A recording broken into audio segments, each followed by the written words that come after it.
right, brand new Fox News polling showing former President Donald Trump outpacing President Joe Biden in key battleground states and tying him in traditionally blue Virginia, a state Biden won by more than 10 points just 4 years ago. What does it all mean? Let's dive into it with Karl Rove, Fox News contributor and former White House Deputy Chief of Staff. What does that tell you, Karl? Welcome. Well, we're in for a barn burner is what it shows me. The Fox poll showed Virginia tied 48-48, and you're right, but Joe Biden won it by 10 points last year. Now, the rule of thumb is one poll is less reliable than multiple polls.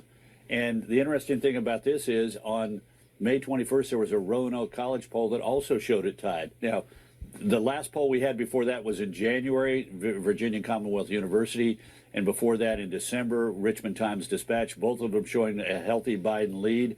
But two polls now within a matter of 3 weeks of each other showing Virginia tied. Got to watch that one. That would say something if the Commonwealth of Virginia were a heads-up race. Arizona, 6-point lead. There's a recent Bloomberg poll mid-May, 5 points.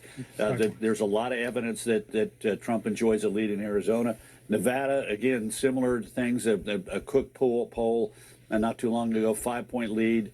And again, some pretty strong evidence from a series of polls. I think 7 or 8 polls in the last couple of months showing the lead. And then the national number, which again is 48 for Biden, 49 for Trump.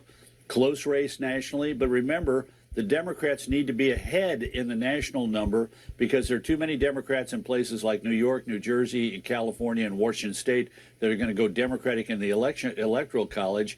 And so Trump in 2016 won, even though he lost the popular vote, and came darn close to winning in 2020, even though there were 7 million people who voted for Joe Biden who didn't vote for him.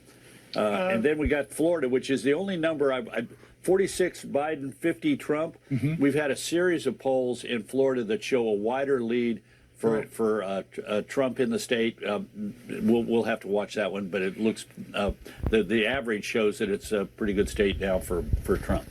Let me take another moment here, Karl, to zoom in on Virginia. And let's compare the results of the 2020 race with where we are now. As you pointed out, 48-48 currently. But take a look at this. This was the 2020 outcome where the president beat Donald Trump by just a little bit more than 10 points. But listen to what Governor Glenn Youngkin said about the possibility that Trump could win Virginia. Listen here. In 2020, Joe Biden won Virginia by 10 points. And to be even having this conversation today, I think fully reflects the change in view about not only the strength that Donald Trump would bring to the presidency, but the weakness that Joe Biden has demonstrated. And Americans and Virginians are ready for a change. You know, I live in the Commonwealth of Virginia, and sure, there are plenty of Republicans. You know, they're down in the south and the western part of the state. There's a bunch of them in Alexandria as well. But when you take a look at Arlington County, Fairfax County, Loudoun County, those are the big population centers, and they are ripe with Democrats. So could they really pull off an upset, do you think, this year?